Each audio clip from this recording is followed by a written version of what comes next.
Working draft animals with many different shapes have been used by humans for traction, to overcome friction and pull things more efficiently than we can ourselves. Horses and oxen pull plows. Donkeys pull carts. Occasionally, you'll see a small wagon pulled by a pig, or even a pair of pigeons trained to pull a toy vehicle.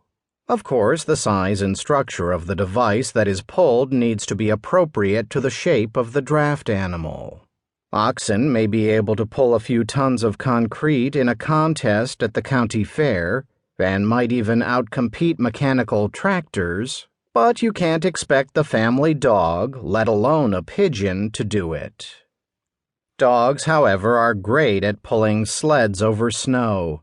People in northern climes have used them for transportation and haulage for centuries. Today, you're most likely to see this behavior in the sporting context of sled dog racing. Every year since 1973, for instance, one of the most strenuous athletic events in the world takes place in Alaska, the 1,100-mile Iditarod sled dog race from Anchorage to Nome. Dozens of human mushers and hundreds of dogs take part in the competition, which has a record time of 8 days and 14 hours. The teams are running 6 marathons a day for over a week. This is, to say the least, a demanding behavior for any kind of animal. What makes it possible for some dogs to do it?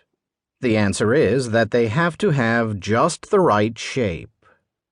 People are often surprised when they look at a sled dog team and find it composed of dogs with a single shape. On a good team, the pairs of dogs are almost mirror images of each other, so that their reach and gait are matched. But they don't have the shape you might expect. The team isn't a dozen or so big and robust animals of a single breed like the Alaskan Malamute or the Siberian Husky, canonical examples of hardy northern dogs.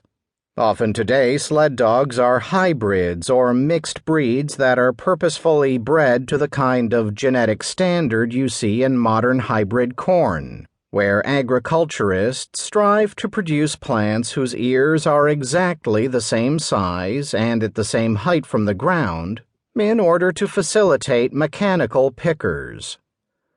Sled dogs as a group are sometimes called Alaskan Huskies, as if they were a single kind of dog.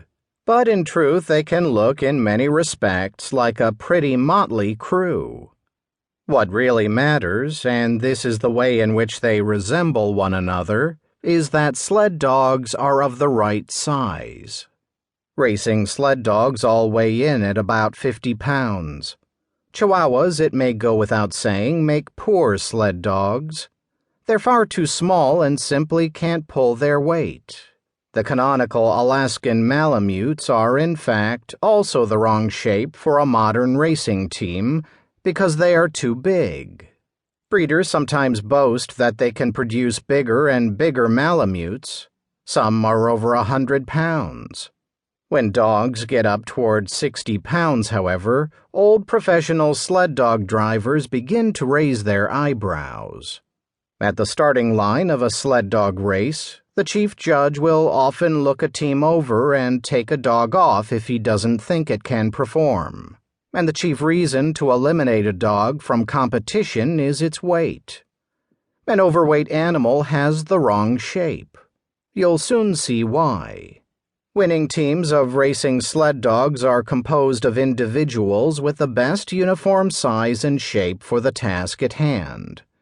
If you change the size and shape of a sled dog, the animal will be unable to move properly for the task at hand, and it will be very uncomfortable trying. Measuring shapes.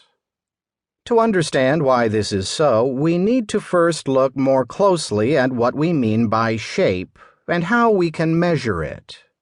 Shape really is a cover term for the myriad physical characteristics of a biological machine: its size, color, skeleton, brain and nervous system, all of its other organ systems, and ultimately its